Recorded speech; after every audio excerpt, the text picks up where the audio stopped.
ओम भूर्भुवः स्वः तत्सवितुर्वरेण्यं भर्गो देवस्य धीमहि धियो यो नः प्रचोदयात्। भाइयों देवियों, समय सभी के पास है, उसको ठीक मौके को कोई कोई समझ पाते हैं और कोई कोई देख पाते हैं। उसके मौके को देख लेते हैं, समझ लेते हैं, उसका ठीक उपयोग कर लेते हैं, वही नफ़े में रहते हैं। बाकी लोगों की ज़िंदगी यहाँ पे ऐसी व्यतीत हो जाती हैं, जानवरों की तरीके से पेट भरने में और बच्चे पैदा करने में, दो कामों में ही चिड़िया का, जानवर का, मनुष्यों का, पशुओं का, सबका समान रूप से समय व्यतीत हो जाता है।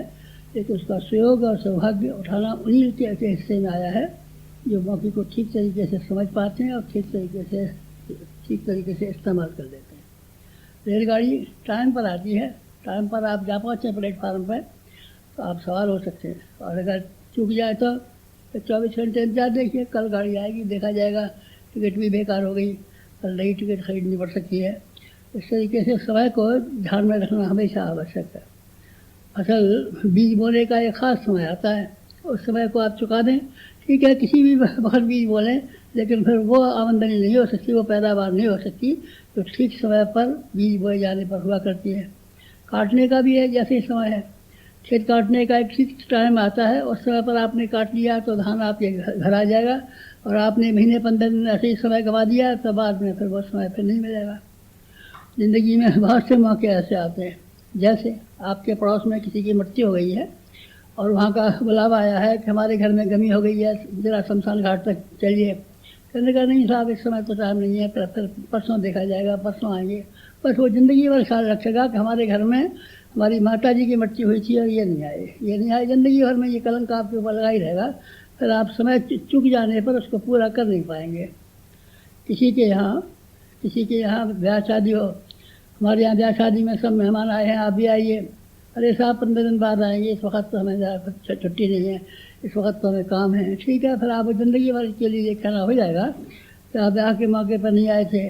घर में बच्चा पैदा होता है, सारे घर वाले, पड़ोसी, महिलाएं सब इकट्ठी हो जाती हैं और देखती हैं कि बहू को कोई परेशानी न पैदा हो जाए। समय पर जहाँ पहुँचते हैं तो ठीक है, बच्चा पैदा हो गया, बच्चा होने के बाद में अरे साहब हमने तो खबर तो गई थी पर हम सो गए थे, फिर आ जाए। समय की बड़ी बात है, समय की बड़ी कीमत है। समय पर सही काम कर लेना मनुष्य की सबसे बड़ी बुद्धिमानी और सबसे बड़ी खुशहाली है। आपके लिए भी ये समय ख़ास समय है, ख़ास समय है। इस समय को अगर आप पहचान लें और उसका ठीक उपयोग कर लें तो आप समझिए आप बड़े भाग्यवान निकले और आपने अपने जीवन को सार्थक कर लिया।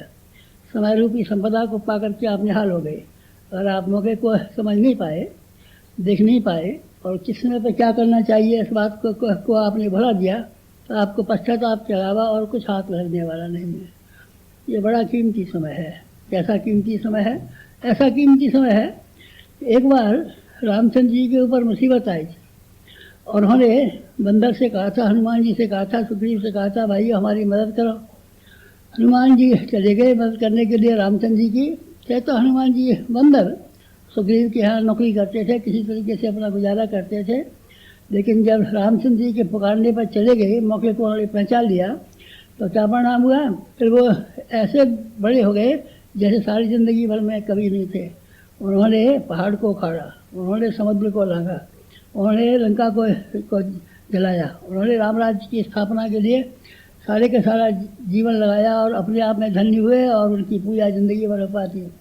और उस समय हनुमान जी चूक गए होते और रामचंद्र जी को ये कह दिया होता, साहब इस समय तो फुर्सत नहीं है, साल भर बाद देखा जाएगा, अभी तो हमको नौकरी से छुट्टी नहीं मिल रही है, अभी तो लड़की का ब्याह भी नहीं हुआ है, अभी तो ये काम खाली पड़ा हुआ है। तो फिर हनुमान जी इस मौके को चुका देने के बाद में सुग्रीव के यहाँ नौकरी ही करते रहते और बंदर के बंदर ही बने रहते। फिर हनुमान जी देवता के रूप में फिर शायद प्रकट हो पाते। मौके का लाभ उठा लिया, उन्होंने उठाया और किसने उठाया, और ढेरों ने मौके का लाभ उठाया। मौका कौन सा होता है? मौका उसे होता है जब भगवान पुकारता है, और सामान्य समय वो होता है जब मनुष्य भगवान को पुकारता है। मनुष्य भगवान को पुकारता रहता है, पैसा दीजिए, बाल बच्चे दीजिए, मुकदमे में से छुड़ा दीजिए, झगड़े में से मिटा दीजिए, बीमारी दूर कर दीजिए। ये मनुष्य अपनी मुसीबत के लिए भगवान को पुकारता रहता है।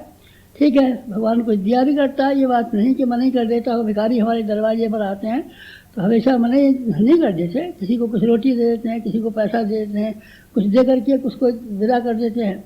लेकिन एक मौका ऐसा भी आता है जब मांगने के लिए कोई बड़ी शक्ति आती है, और शक्ति के जब बड़ी शक्ति आ जाए तो दे देने के बाद में सब धन्य हो जाता है। दशरथ जी के यहाँ विश्वामित्र आए, क्यों आए? मांगने के लिए आए। क्या मांगने के लिए आए? बच्चे मांगने के लिए आए। उन्होंने कहा यज्ञ की रक्षा के लिए हमको बड़ी आवश्यकता है। स्वयं विश्वामित्र राक्षसों से लड़ सकते थे, राजा थे, वो भी राजा थे, उन्होंने सैकड़ों लड़ाइयाँ लड़ी थी अपनी ज़िंदगी में। वो स्वयं ही राक्षसों को मार सकते थे, और स्वयं को नहीं मारा, क्योंकि ऋषि का धर्म अलग है। ऋषि को अपने आप को मानसिक संतुलन बनाए रहना चाहिए, ऋषि को अपनी क्षमाशीलता कायम रखनी चाहिए। लेकिन राक्षस से लड़ने के लिए तो कोई चाहिए, उसके बिना तो काम नहीं चलेगा ना। ऋषि नहीं लड़ेगा तो दूसरे तो लड़ेंगे। उनको ले जाने के लिए विश्वामित्र आए। दशरथ जी के मन में पहले तो ये हुआ कि हमारे बच्चे हैं, हमारे हैं, ये हम कमाई खिलाएंगे, बड़े होंगे और हमारे पास रहेंगे, और हम घर देखेंगे, राजपाट संभालेंगे, तो हम ऋषि के यहाँ जाएँ। पीछे उनकी समझदारी ने उनको कहा कि नहीं, आप भेज दीजिए, समय है। विश्वामित्र मांगने के लिए आए हैं, बार बार ये नहीं आएंगे, इनको सिपाही तो कहीं और से ही मिल जाएंगे, राजा तो कोई और भी सहायता देने के लिए मिल जाएंगे। लेकिन आप जो इस वक्त अपने बच्चों को देकर के धन्य बन सकते हैं, ये फिर दोबारा मौका नहीं आएगा, इसलिए आप खुशी से दे दीजिए। ये गुरु वशिष्ठ ने उनको सलाह दी, और राजा दशरथ ने अपने दोनों बच्चों को विश्वामित्र के हवाले कर दिया। परिणाम क्या हुआ? परिणाम ये हुआ कि विश्वामित्र के आश्रम में जाने के बाद में बला और अचवला विद्याएँ सीख करके आए। धनुष शंकर जी का, जिसको तोड़ना बहुत मुश्किल था, परशुराम जी नाराज हुए थे कि हमारे गुरु का धनुष किसने तो तोड़ दिया। उस धनुष को तोड़ने में रामचंद्र जी सफल हुए, और सीता का विवाह करने में रामचंद्र जी सफल हुए, और लंका का विनाश करने में, सारी असुरता को निवारण करने में रामचंद्र जी सफल हुए। राम राज्य की स्थापना में रामचंद्र जी सफल हुए। ये कैसे हुए? राजकुमार रहे होते तो शायद उनसे न हो पाता। विश्वामित्र की शक्ति और दशरथ जी की बुद्धिमानी कि ठीक समय पर अगर किसी ठीक काम के लिए अपने बच्चे तक देने पड़े तो क्या हर्ज की बात है। ऐसा ही उन्होंने किया, और रामचंद्र जी निहाल हो गए, दशरथ जी निहाल हो गए, विश्वामित्र जी निहाल हो गए, रामायण लिखने वाले वाल्मीकि जी और रामचंद्र जी निहाल हो गए, और हमारा आप सब निहाल हो गए। भगवान राम का नाम राम लेकर के पार होते हैं। अगर वो विश्वामित्र के यहाँ नहीं गए होते और उन्होंने अपनी अयोध्या में ही समय काटा होता, राजकुमारी बने रहे होते और नाती पोतों को खिला रहे होते, तो रामचंद्र जी का शायद हमारा आप नाम ले पाते कि नहीं ले पाते। संभव है उनके मंदिर बनाते भी कि नहीं बनाते, शायद है रामायण लिखी जाती कि नहीं लिखी जाती। तो मौका था जिसको कि राजा दशरथ ने भी पहचान लिया, और गुरु वशिष्ठ ने भी पहचान लिया, और राम लक्ष्मण ने भी पहचान लिया, सब ने पहचान लिया। उस मौके का ठीक लाभ उठा लिया गया। लाभ उठाने का परिणाम है कि सब धन्य हो गए। एक बड़ा काम हुआ। और क्या और भी हुआ? क्या क्या हुआ? बहुत गजब की बात नहीं। देर आदमी थे राजा इंद्र, उनके पास महर्षि दधीच के पास हड्डियाँ मांगने आए। हड्डियाँ मांगने आए, उन्होंने हड्डियाँ निकाल के दे दी। ठीक मौका देखा कि ये हड्डियाँ तो देनी पड़ती हैं, बुखार में आदमी मर जाते हैं, एक्सीडेंट में कई बार मोटरों के आगे आ जाते हैं, रेलगाड़ियों के आ जाते हैं, हड्डियों का चूरा निकल जाता है, रोज़ घटनाएँ होती हैं बीच में आदमियों की। लेकिन दधीच जी ने खुशी खुशी ठीक मौके पर ऊँचे उद्देश्य के लिए अपनी हड्डियों को प्रदान कर दिया। उसका परिणाम बहुत शानदार हुआ। क्या शानदार हुआ? महर्षि दधीच धन्य हो गए, राजा इंद्र धन्य हो गए, और वृत्तासुर से मुसीबत से सारे दुनिया अपने आप को तरण पाने के बाद में धन्य हो गई, देवता धन्य हो गए। दधीच ने ठीक मौके पर ठीक काम किया। और कौन सी घटना बताइए? मैं आपको कौन कौन सी घटना बताऊं जिन्होंने सही काम, सही समय पर सही काम किए हैं। एक थे रामकृष्ण परमहंस। वो एक लड़के के पास गए, उसके यहाँ आया करता था बार बार, तो उनके यहाँ जा पहुँचे। उन्होंने कहा, नरेंद्र, इस वक्त मुझे बहुत सख्त ज़रूरत है, तू इम्तहान देने में लगा हुआ है, पढ़ाई में लगा हुआ है, और मेरा कितना काम अर्ज हो रहा है तेरी समझ में नहीं आता। तो उन्होंने कहा, स्वामी जी तो मैं आपके साथ चलता हूँ, आप जहाँ कहीं भी लगा देंगे वहीं जा पहुँचूँगा। विवेकानंद स्वामी रामकृष्ण परमहंस के पास चले गए। विवेकानंद गए थे नहीं, रामकृष्ण परमहंस लिवाने के लिए आए थे, कहने के लिए आए थे, दोस्त हमारे साथ चल, हमारा बहुत ज़रूरी काम पड़ा हुआ है। भगवान भी मांगने आते हैं कई बार, इंसान तो मांगते ही रहते हैं भिखारियों की तरीके से। हमको ये दीजिए, वो दीजिए, ये दीजिए, वो दीजिए। लेकिन कभी कभी ऐसे मौके भी आते हैं जब भगवान मांगने आते हैं। राजा बलि के यहाँ भगवान मांगने गए थे, आपको मालूम है कि नहीं मालूम है? राजा बलि गए थे तो बलि बड़ा बैठा रहा सिंहासन पर, और भगवान बलि के रूप में छोटे से होकर के बच्चे के रूप में, बौने के रूप में गए थे। भगवान छोटे रह गए और बलि बड़े रह गए। मांगने के लिए जो कोई जाता है छोटा हो जाता है, जाने वाला बड़ा हो जाता है। इसी तरह के मौके कितने सारे के हुए। चाणक्य ने भी ऐसे किया था। चंद्रगुप्त को तलाश करने के लिए आए थे और उसके घर जा पहुँचे थे और कहता, बेटा हमारा बड़ा काम आज हो रहा है, यह चक्रवर्ती शासक बनाना है और भारत को बहुत ऊंचा उठाना है। हमारे उद्देश्य के लिए, बड़े काम के लिए जीवन को लगा। अगर उसने, चंद्रगुप्त ने कहा होता, अरे साहब मुझे नौकरी करनी है और अपनी शादी करनी है और अपने बाल बच्चे करने हैं, दुकान चलानी है, तो अगर संभव है, न वो मौका चंद्रगुप्त को आया होता, न वो मौका चाणक्य को आया होता, न वो भारत भूमि को सौभाग्य मिला होता। सौभाग्य इसीलिए मिला कि उन्होंने ठीक मौके पर ठीक बात को पहचान करके अपने आप को ठीक तरीके से समर्पित कर दिया। और कौन कौन की घटना है, मैं ढेरों घटना सुना सकता हूँ, आप ढेरों घटना सुना सकता हूँ। कौन कौन की घटना सुनाएंगे आप? चलिए मैं अभी और सुनाता हूँ। रामदास ने एक लड़के को पकड़ लिया जो उधर घूम रहा था। उसने कहा, बेटे ये छत्रपति बनना है, ये बड़ा काम करना है। बड़ा काम करना है नहीं साहब, मेरे पिताजी इंतजार कर रहे होंगे, मेरे माता जी इंतजार कर रही होंगी और मुझे ये करना है, मुझे वो करना है, अभी फुर्सत नहीं है, 2 महीने बाद आऊँगा। अगर ये बहानेबाजी बनाई होती तो शिवाजी को ये सौभाग्य नहीं मिला होता जो उनको उस जीवन में मिला। शिवाजी की घटना आपको बताई, चाणक्य की और चंद्रगुप्त की घटना है आपको बताई, और विवेकानंद की और रामकृष्ण परमहंस की घटना बताई, और आपको दशरथ की और उनकी घटना बताई। हाँ बेटे, मैंने ये घटना बताई और ये इसलिए बताई कि ठीक उसी तरह का मौका इस समय भी है। अगर इस समय के मौके पर आप चूक जाते हैं तो फिर हमेशा पछताना ही पछताना आपके हाथ में रह जाएगा। फिर आप ये सौभाग्य दोबारा जो प्राप्त करना चाहिए फिर आप कर नहीं सकेंगे। अभी अभी जो काम हुए थे आपको मालूम है ना, राम रावण की में गिलहरी ने कहा था कि गिलहरी ने देखा ये ठीक मौका है, रामचंद्र जी को कोई ज़रूरत पड़ी हुई है, रामचंद्र जी पर मुसीबत आई हुई है, रामचंद्र जी की इच्छा है, इसीलिए मुझे जाना चाहिए, उनकी मदद करनी चाहिए। गिलहरी ने अपने बालों में बालू भर के बखेरना शुरू कर दिया समुद्र में और गिलहरी धन्य हो गई। गिलहरी की ये गाथा सब गाते हैं। गिलहरी के रामायण में मुख्य हो गई। गिलहरी के फोटो छपते हैं। गिलहरी के वंशज और औलाद के पीठ पर काले निशान पाए जाते हैं, तो रामचंद्र जी के हाथ के फिरने की वजह से बने थे। ये कैसे हो गया? ठीक समय पर ठीक काम को उन्होंने किया। और किन किन ने किया? रीछ वानरों की घटना तो आपको याद ही है। गांधी जी के कल परसों की बात है, स्वाधीनता संग्राम में जिन लोगों ने भाग लिया आप जानते हैं ना, स्वतंत्रता सेनानी है वो। और कौन कौन है? और उनको किराए का फर्स्ट क्लास का टिकट मिलता है घूमने घामने के लिए, और उनको पेंशन मिलती है और उनका सम्मान मिलता है, उनको हड्डियाँ बढ़ाई जाती हैं। आपको मालूम है कि नहीं मालूम है? ये अगर उनको उस समय ध्यान नहीं आया होता, उस समय उन्होंने समय को चुका दिया होता, हमको भी स्वतंत्रता सेनानी बना लीजिए, हमको भी ये बना दिए, नहीं, फिर वो मौका उसी वक्त था, उस वक्त आ गया तो आ गया, नहीं आ गया तो नहीं आ गया। भगवान गौतम बुद्ध के साथ में जो भिक्षु सेना में शामिल हो गए थे, वो उन्होंने उसी समय के धर्मचक्र प्रवर्तन के लिए बड़ी सी भूमिका निभाई। जो उस समय नहीं आए वो रह गए। इसी प्रकार से अन्य आंदोलन हुए हैं, उनमें जो आ गए रीछ बंदर जो रामचंद्र जी की सेना में भर्ती हो गए वो हो गए, और उनको फिर कितना सौभाग्य मिला, कितना उनका नाम लिया जाता है। जो नहीं आए ढेरों उधर रहे होंगे, रीछ रहे होंगे, बंदर रहे होंगे, लोमड़िया रहे होंगी, खरगोश रहे होंगे, हाथी रहे होंगे, शेर रहे होंगे, लेकिन उन्होंने उस हिस्से में भाग नहीं लिया। अपने अपने माँ में और अपने अपने घरों में बैठे रहे, तब फिर क्या रहा उनका? वो बेचारे वैसे ही रह गए, जानवर के जानवर, और रीछ और बानर देवता हो गए, और उनके रामचंद्र जी के साथ में विमान में बैठ करके अयोध्या पहुँचे, सभी लोग को चले गए। ये मौका उन्हीं का था। हनुमान की तरीके से अर्जुन का भी ऐसे था। अर्जुन गीता में ये कहता था, मैं भीख मांग करके खा लूँगा और अपना गुजारा कर लूँगा, मुझे क्या अटका लड़ाई लड़ने से। लेकिन भगवान ने कहा नहीं, हमको आवश्यकता है, तुमको आवश्यकता नहीं है भली से, तुम तो अपना गुजारा कर लोगे, दुकान खोल के भी गुजारा कर लोगे, पर हम कैसे गुजारा कर लेंगे? हमको तो भारत को महाभारत बनाना है, बड़ा महाभारत, भारत को विशाल भारत के रूप में परिणत करना है, उसमें तुम्हारी आवश्यकता है। अर्जुन पहले तो आनाकानी करते रहे, पीछे उन्होंने कहा करिष्ये वचनं तव, आपका कहना मानूंगा और चलूँगा। बस यही घटना हमारे जीवन की है।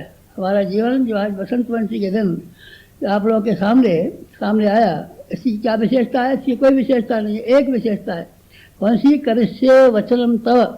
एक ऐसी सर्वशक्तिमान सत्ता ने आह्वान किया और यह कहा तुम्हारे पास जो कुछ भी है, क्या चीज़ है हमारे पास क्या था? कुछ भी नहीं है, समय था खाली। समय को हमने उनके चरणों पर रख दिया और ये कहा कि हम आपके साथ साथ चलेंगे, जो आप आज्ञा देंगे वही करेंगे। बस वैसा ही हुआ। सारी ज़िंदगी उसी प्रकार से बीत गई। हमने क्या पाया, क्या खोया, आप समझते हैं ना? हमने गंवाया है कुछ? क्या को गंवाया है? कुछ भी गंवाया नहीं। आप हमारे गांव चले जाइए, देखिए कि हमारे साथ के पैदा हुए लोग और दूसरे लोग, कोई दुकान कर रहा है, कोई व्यापार कर रहा है, कोई खेत कर रहा है, जैसे कि तैसे मामूली आदमियों की ज़िंदगी जी रहे हैं। हम मामूली आदमी की ज़िंदगी जी रहे नहीं, हम अच्छी ज़िंदगी, शानदार ज़िंदगी जी रहे हैं। फिर ये कैसे हुआ? ठीक समय पर, ठीक वस्तु का, ठीक पात्र के हाथ में समर्पण। आज उसी की मांग है। युग बदल रहा है।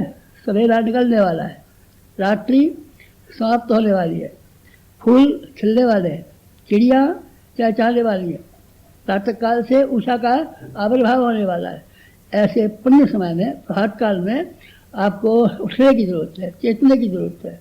मुर्गा बांग लगाता है, कहता है प्रातःकाल हो गया, उठिए। मंदिरों में शंख और घड़ियाल बजते हैं और ये कहते हैं उठिए। मस्जिदों में अजान लगाई जाती है और कहता है उठिए, सोइए मत। सोने का समय नहीं है, पड़े रहने का समय नहीं है, वक्त को बर्बाद करने का समय नहीं है। ठीक ऐसा ही समय ये है। ये समय बर्बाद करने का नहीं है, ये समय गंवाने का नहीं है, ये समय अपने पेट भरने का नहीं है, ये समय बहानेबाजी करने का नहीं है, ये समय लोभ का नहीं है, ये समय मोह का नहीं है। ये समय उसका है कि हमको नए विश्व की नई संरचना के लिए अपने समय को और शक्ति को लगाएं। बस एक ही मांग है, अगर आप मौके को समझ पाएँ, समय को दे पाएँ, तो आपका कुछ काम हर्ज होने वाला नहीं है। ये आपका भय है, बेकार का भय है कि हम चले जाएंगे तो हमारे बाल बच्चे भूखे मर जाएंगे, हमको ये मुसीबत आ जाएगी, हमारा ये काम हर्ज हो जाएगा। यह आपकी मन की कमजोरी है। शुद्धम हृदय दौर्बल्यम, यह आपके हृदय की दुर्बलता के अलावा और कुछ भी नहीं। इस समय की मांग यह है कि आप अपने समय का, अपने श्रम का, अपनी शक्ति का बड़े से बड़ा भाग समाज की संरचना के लिए, महाकाल के पुकार को पूरा करने के लिए, युग की चुनौती स्वीकार करने के लिए अपने आप को लगाएं, पेश करें। अपने आप को लगाएं। क्या काम करें? ढेरों के ढेरों काम करने के लिए करें। काम की आपको क्या बताएं? आप जहाँ रहते हैं उसमें से ही पेट भरने के लिए थोड़ा समय चाहिए आपको। उस समय को बचाने के बाद में जहाँ आप रहते हैं वहाँ भी बड़ा काम कर सकते हैं। आप ज़्यादा समय लगाना चाहें तो हमारी शक्तिपीठ है। हमारा पेट क्या देगा? बाबा पेट मत चल रहा है। पेट नहीं, आदमी की नीयत खराब है। आदमी का पेट की कोई समस्या नहीं है, किसी के सामने समस्या नहीं है। चिड़िया के सामने पेट भरने की कोई समस्या नहीं है, हाथी के सामने पेट भरने की कोई समस्या नहीं है, किसी के सामने कोई पेट भरने की समस्या नहीं है। फिर इंसान के सामने पेट भरने की समस्या क्या आएगी? आपके बहानेबाजी मत बनाइए।